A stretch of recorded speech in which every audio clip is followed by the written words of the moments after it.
Members, we are lacking a quorum. Could the Sergeant at Arms please call the absent members?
Members, the Senate is back in session. If I could ask for quiet on the Senate floor, please. Members, if we could have your attention, please. We have one other item of business before the evening is complete.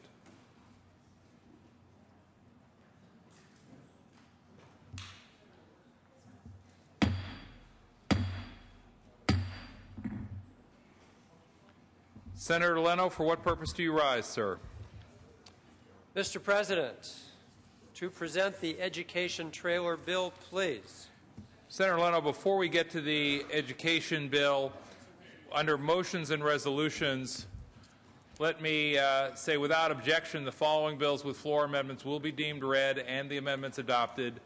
Item number 108, AB 114, Mr. Leno. Item number 108, AB 114, Mr. Leno. And members, if I could have your attention, please.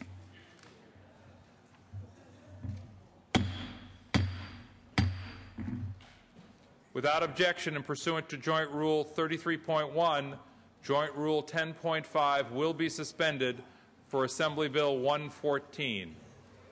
There is no objection. The Joint Rule will be suspended. Now, Senator Leno. AB 114. One moment, please, Senator Leno. Oh, excuse me. Yes, of course. Well, you have some business to do.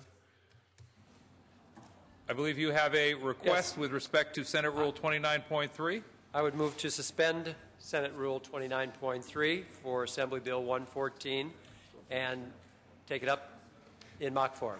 Senator Leno asks if there is any objection to Senator Leno moves that we invoke Senate Rule 29.3. Is there any objection? There is. We will move to a roll call vote. Members, this takes 21 votes to suspend the rule. Senator Leno is asking for an aye vote. Senator Dutton is asking for a no vote. Secretary, call the roll.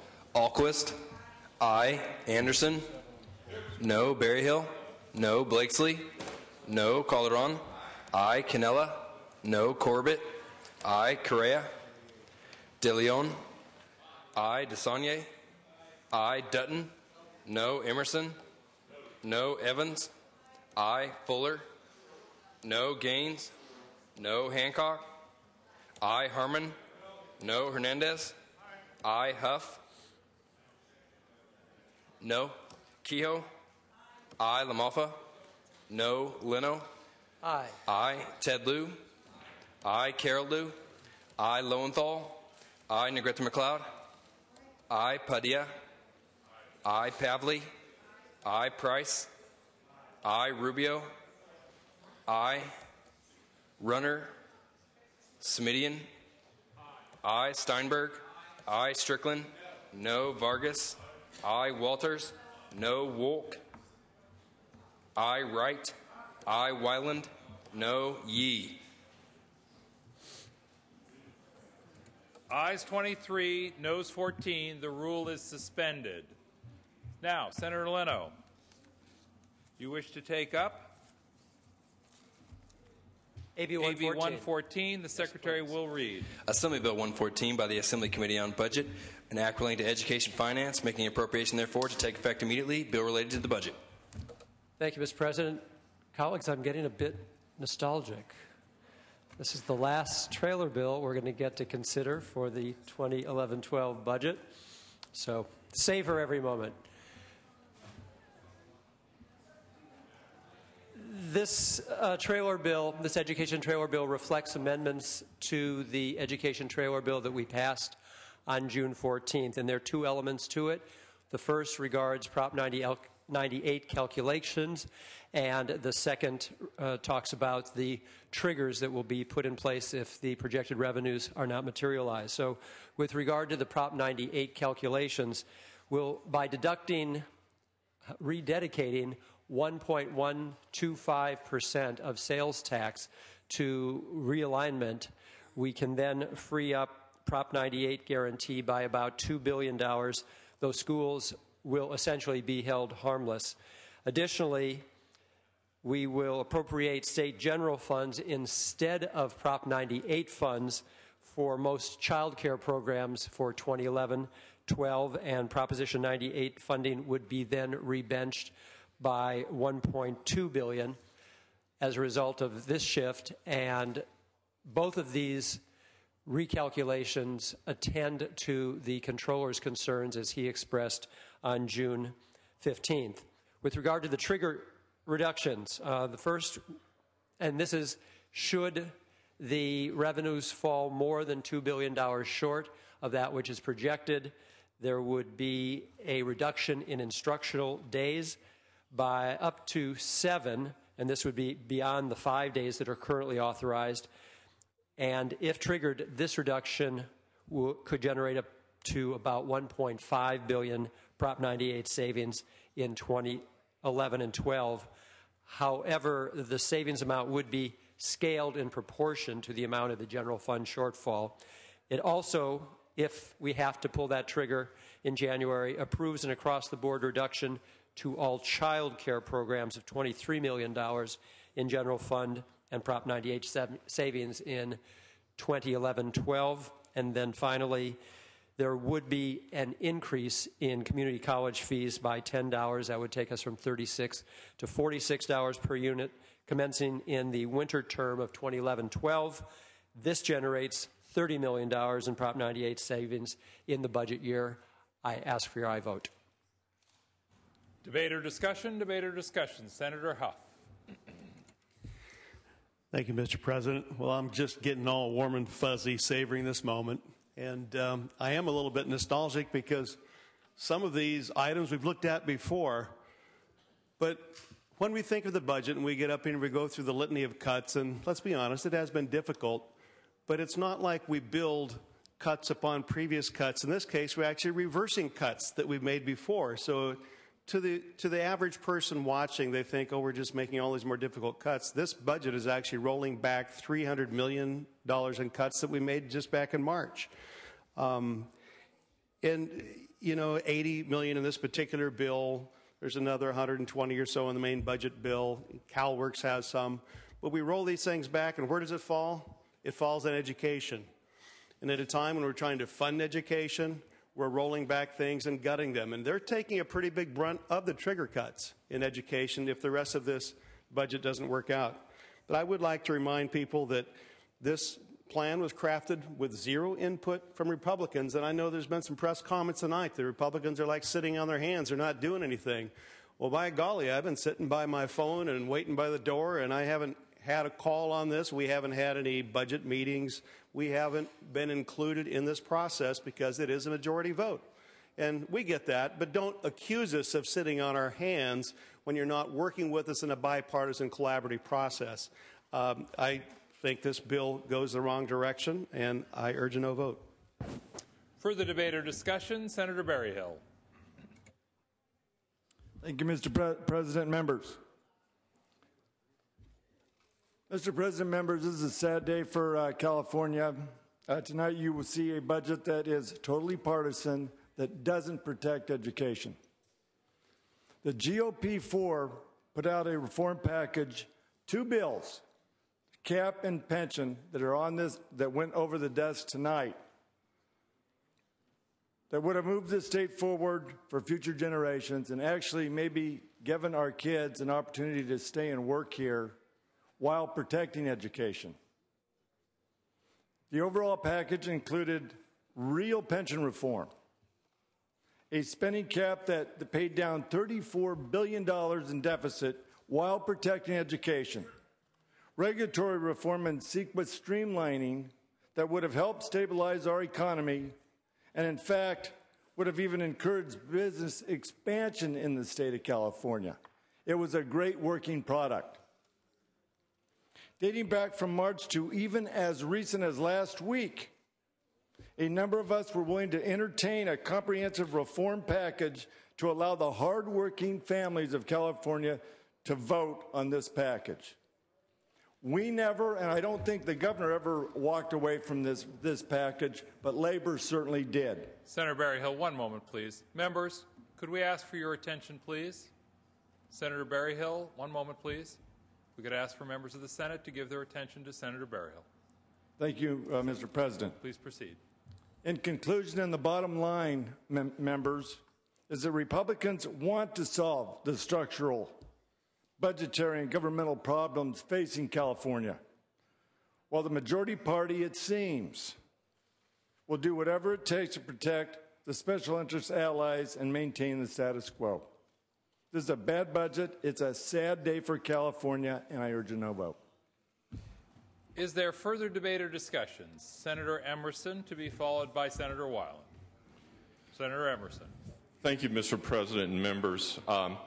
Someone from down on the first floor, and I can't recall who it was, said that Republicans couldn't write or didn't have the ability to write their own reforms or some words to that effect. But SCA 14 has been introduced today, and it's a spending cap that protects education and pays down budget debt, as my colleague Senator Berryhill said, $34 billion.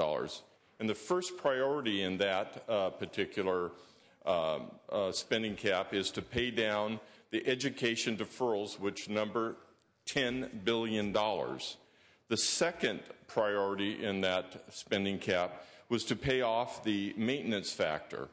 And then we also paid off $14 billion of debt to local government, as well as economic recovery bonds. Those reforms should be enacted. We could take those up tonight and so that we could help protect education. We always complain that we're unwilling to support education. We Republicans put our money where our mouth is, and we'd like to have those measures brought up. Thank you. Senator Weiland.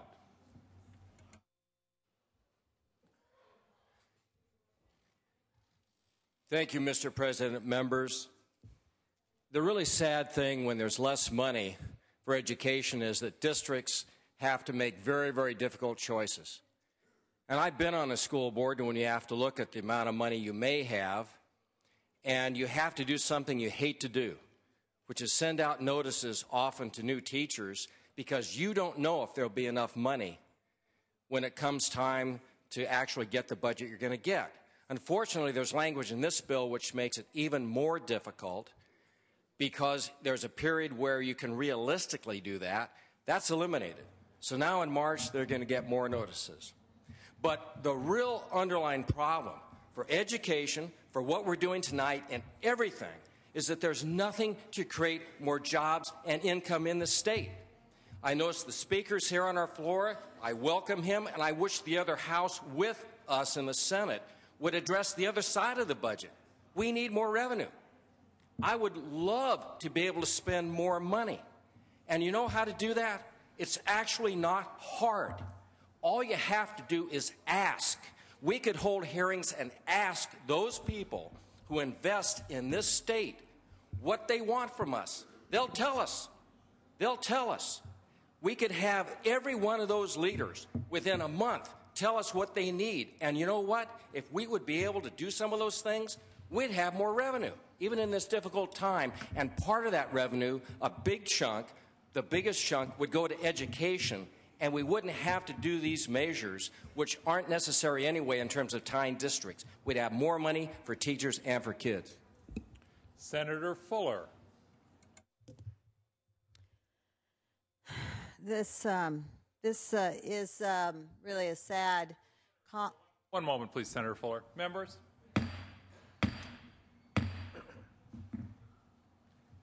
This is really a sad document for me. I've only been able to look at it quickly, but here's the practical effect. School boards will be facing choices, and the choices are not good. First, there will be no workforce reductions allowed in the August period. And that's sort of something that's been around for at least 50 years that I know of. And that is a tool that schools need if they get less money. If they cannot utilize this, then they will be forced to use their emergency reserves, which are for disasters such as floods and fires. And there is a clause in this that allows that, or they will be forced to shorten the year by a week, which this allows. It would be better to allow people the flexibility to make their own choices. This guarantees that within 2 years, school districts will fail. It guarantees that the oversight mechanism called FCMAC will not be able to track, because the rating on your budget, whether it's negative or qualified, will no longer apply. And most of all, it will guarantee that children whose parents and the school boards may not want to shorten the year will be forced into that, because the workforce reductions, which are basically supported in statute and required, will be lessened. It also weakens the employer-employee contract, which is difficult. So for that reason, I will not be supporting this this evening. Further debate or discussion? Further debate or discussion? Seeing and hearing none, Senator Leno, you may close. Thank you, Mr. President. Colleagues, I would agree that we're all very concerned about level of funding for education. And I just want to put a fine point on it as I close. In the 2010-11 budget year, we were funding education at $49.8 billion. The governor's January proposal, which we passed in March, was at $49.4 billion, down $400 million. Where we are closing out today is at $49.7 billion. That's $100 million less than last year, $300 million above where we were in January. That's not bad for being able to do this without any of the tax extensions. We fought hard to protect education from the cruelest blows of this difficult budget season. I think we've done pretty well. We have a lot to restore, as I mentioned earlier, the $11 billion in maintenance funds, $9 billion in deferrals. That's a lot of money we owe education. We should set our sights on restoring it all. I ask for your aye vote. Mr. Secretary, please call the roll. Alquist. Aye. Anderson. No. Berryhill. No. Blakesley. No. Calderon. Aye. Cannella. No. Corbett. Aye. Correa. De Leon. DeSaulnier. Aye. Dutton. No. Emerson. No. Evans. Aye. Fuller. No. Gaines. No. Hancock. Aye. Harmon. No. Hernandez. Aye. Huff. No. Kehoe. Aye. LaMalfa. No. Leno. Aye. Ted Lieu. Aye. Carol Lieu. Aye. Lowenthal. Aye. Negrete McLeod. Aye. Padilla. Aye. Pavley. Aye. Price. Aye. Rubio. Aye. Runner. Semidian. Aye. Steinberg. I. Strickland. No. Vargas. I. Walters. No. Wolk. I. Wright. I. Wyland. No. Yee. Yee, no. Please call the absent members. Correa. No. De Leon. I. Runner. Ayes 23, noes 16. The bill is passed. Senator Steinberg, I believe that completes the Senate's business this evening. If there is no other business. Mr. President. Thank you. Senator Steinberg, I believe the desk is clear. Thank you very much, Mr. President. First, a couple of housekeeping matters. I think everyone will be happy when I announce that committees is scheduled to start at 9 tomorrow morning. Instead, we'll start at 10. Education, Government, Finance, and Labor. Secondly, there will be session resuming on Friday at 9 o'clock. 9 o'clock on Friday. Thank you. Members, let me make a couple of brief closing comments as we conclude the 2011-12 state budget. And I choose tonight to reserve my partisan comments, if you will, for outside the chambers here. And I want to take what I hope is the high road, because tonight we passed a budget that frankly gives me, and I know my colleagues, very mixed feelings. On the one hand, there is a sense of accomplishment in passing really the first on-time budget in many, many years. And more importantly, taking a structural deficit that started at $26.5 billion at the start of this year and lowering the ongoing deficit to less than $5 billion.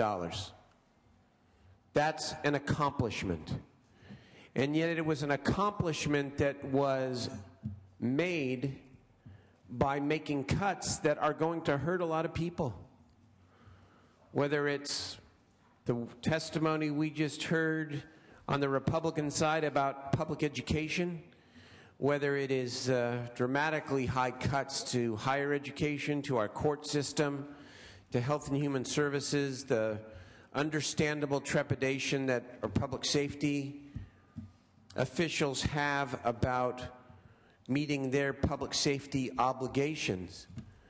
We don't celebrate tonight, but we take satisfaction in getting the job done in the best way we can with the members willing to participate and the tools that we have.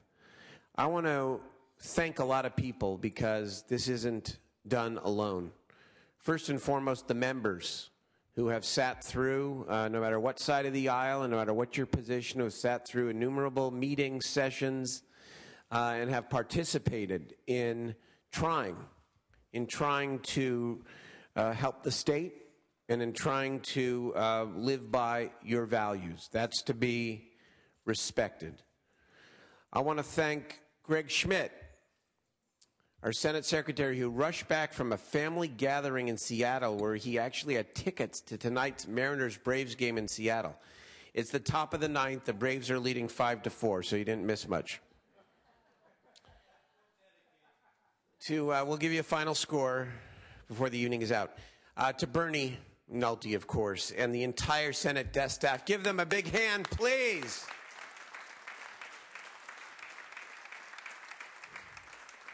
It's easy to forget that they were here until 5 this morning, took a very brief nap, and then went right back to the trenches, and it's almost 11 o'clock at night, and they are still working, and your public service is respected and valued by all of us. Senator Leno, the chair of the Budget Committee, and Senator Huff, the vice chair of the Budget Committee. Thank you. Mark Leno especially, and Senator Huff especially too, but You're all special to me. What can I say? Crying out loud. Mark Leno did a fantastic job helping steer the Budget Committee through very treacherous waters, and did so with a lot of class and fairness to everyone and everyone who participated.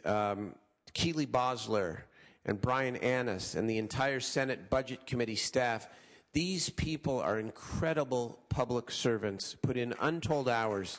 We're also here yesterday till 5 in the morning. To Craig Cornett, who I think is the finest public servant I've ever had the privilege of working with, in terms of an absolute dedication to his craft.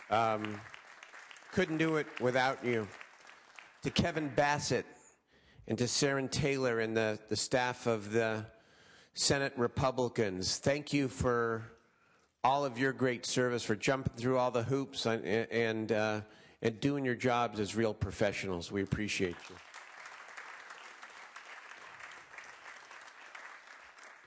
Senator Simitian, thank you for presiding in such a great way. Senator Dutton, thank you for working so cooperatively through the muck, so to speak, as we at least agreed on maintaining the civility of the institution as we did our work. And again, to all my Democratic members, because I know I've been leaning this way, thank you. Thank you for stepping up and making tough decisions, cuts that we all hate. But thank you for your willingness to govern. And finally, I just want to say that to all the members of this often criticized institution, I am proud to lead one branch of the legislative branch, one house of the legislative branch of government. Because despite our problems, despite our challenges, the members of the Senate come to work every day trying to better the lives of Californians in a way that is consistent with their beliefs. And no matter what you think about this budget, no matter what we say when we walk outside that door and we make our arguments as to what's good and what is bad, the fact of the matter is this sometimes beleaguered institution produced a balanced budget on time, and California is on the road to recovery.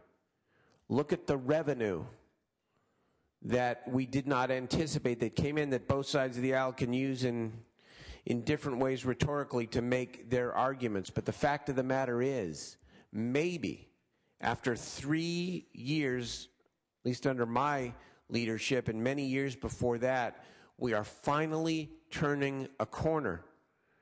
And we can begin not only reinvesting at some point in education and higher education and that which matters so much to this state, but we can also start working on other things. We can also start tackling regulatory issues and improving the environment and clean energy and building a new economy and education, and all the policy issues sometimes get relegated because we're so focused on the fiscal crisis. We're turning a corner. Let's keep going, and I thank you, and I look forward to our continued work together through the rest of this session. Thank you very much. Thank you.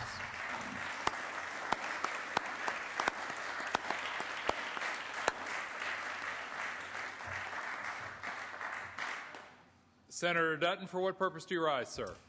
Just a couple of comments, if I could, Mr. proceed. President. And I also want to thank Darrell for, although we didn't always agree on a lot of different things that came up, I would agree that I think that your concern for making sure that the quorum of the institution was, we were operating at a very high level. I would appreciate your extending those courtesies and understanding that we too were concerned about those areas. Also, I want to thank all our budget staff, too. I know Darrell did it, but I know you guys do put in a lot of extra work, try to do a quick turnaround. It's not always under the best of circumstances, but I just want to thank you all for all that you've done, and also the Democrat staff as well. Appreciate your hard work. Doesn't seem like it sometimes. We might criticize some of the work product, but you know, in order for democracy to work, both the majority and the minority points of view must be expressed in an open forum. Otherwise, it doesn't work. And so we're all doing our job to the best of our ability. I do think, though, that we can take a little lesson as to what's going on right now. If you take a look what happened in the state of New York and you take a look what's happening down in Florida, they are reducing, from a regulatory standpoint, trying to make them a little bit more business friendly with regards to a regulatory environment, not lowering their standards, but just making it easier to get through it. And I think if we can concentrate on things like that, we might actually be able to do something in order to get California moving forward even quicker and getting people back to work. Recently, I'd gone out and I was talking to businesses because as a property owner and manager, I always knew that my tenants were my best salespeople to bring in new tenants. Well, when you take a look at California, the businesses that are here today are your best salespeople to bring businesses to California and also help expand. So I would suggest and encourage everybody to take a time to go visit some local businesses and just ask them, what does it take to help them do a better job? And is there anything that we can do to help make their life a little easier so that they maybe can add a couple of jobs to their companies? But if we do that, I think we can actually do some extraordinary things for the rest of this year. I want to thank my caucus members too. I know that the G4, 5 spent a lot of time working on reforms, sometimes Saturdays and Sundays, and I think you guys demonstrated that we do want to try to be part of the solution, not part of the problem. And Mr. Leno, who I've served with now for a number of years, you do it with a certain amount of style and grace and a certain amount of demeanor that basically makes you feel like you are kind of listening. We don't always agree once again, but I do appreciate your professionalism. And Joe and Christine, I don't know how you guys tolerate all us when you're working the dais, but somehow you seem to kind of make it all right. So I just want to thank all of you for all that you've done. So thank you once again, Mr. President. Thank you, Senator Dutton.